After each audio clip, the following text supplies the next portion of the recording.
বিসমিল্লাহির রহমানির রহিম। যারা আমার সঙ্গে আছেন সবাইকে আসসালামু আলাইকুম। আমরা মেট্রো রেল স্টেশনে, কারণ আমার মেজো ভাই একটু অসুস্থ, তাকে দেখার জন্য আমরা যাচ্ছি বিডিআর পিলখানায়। আর এখানে আমার ভাই তার ছেলের বাসায় আছে, গ্রাম থেকে আসছে, এ পর্যন্ত আমি দেখা করতে পারিনি, তো সে কারণে রওনা হয়েছি। তো আমাদের ভাগ্য, যেতে যেতে ট্রেন আসলো একটা, কিন্তু ট্রেনে এতটা ভিড় যে ওঠার মতো আমাদের সাহস হলো না, তাই আর উঠতে পারলাম না। পরবর্তী ট্রেন ধরে আবার চলে আসছি বিডিআর পিলখানা। তো বিডিআর পিলখানায় বহু বছর আগে একবার আসছিলাম, বড় মেয়েকে নার্সারিতে না কেজি সম্ভবত হবে যে ভর্তি করার জন্য। তো তারপরে আর এদিকে আসা হয়নি। তবে বিডিআর পিলখানার মধ্যে যে এত সুন্দর, যেটা আসলে ভিডিও না করে আর পারলাম না। তো ভিতরে আবার সুন্দর সিএনজির ব্যবস্থা আছে, সিএনজিতে করে যাওয়া যায়, কারণ ভিতরে আসলে অনেকটা জায়গা ধরে, তো কোয়ার্টারটা একটু দূরে, যার কারণে সবাই দেখলাম যে সিএনজি করেই যাচ্ছে। আর এত সুন্দর দৃশ্য, যেটা আসলে ভিডিও না করে আর পারলাম না, কারণ সবার তো আসলে ভিতরে ঢোকা নিষেধ, ঢুকতে দেয় না। তো যারা চাকরি করে তাদের সুবাদে কেউ ঢুকতে পারে।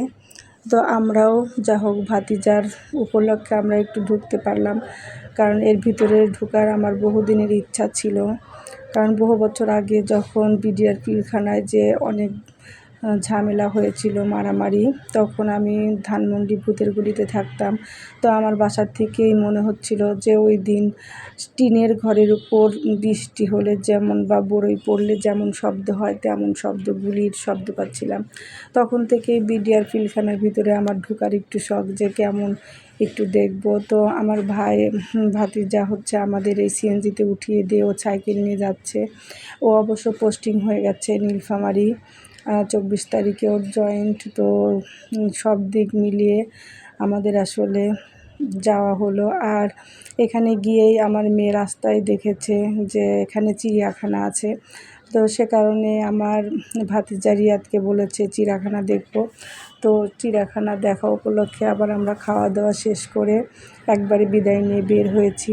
আর এখানে চিড়িয়াখানা আছে অনেক সামনে, তো এই হেঁটে হেঁটে যাচ্ছিলাম যাওয়ার সময়, কারণ এত সুন্দর দৃশ্যগুলো দেখতে দেখতে যাব, সে কারণে। আর সাথে আছে আমাদের নাতি হুসাইন, আমার ভাতিজার ছেলে হুসাইন, তো ওকে নিয়েই আমরা বের হয়েছি। আর এত সুন্দর মনোমুগ্ধকর দৃশ্য, যেটা আসলে বারবার ভিডিও না করে পারছিলাম না। আর সবাই ভালো থাকবেন, আরও ভিডিও আছে দেখাবো।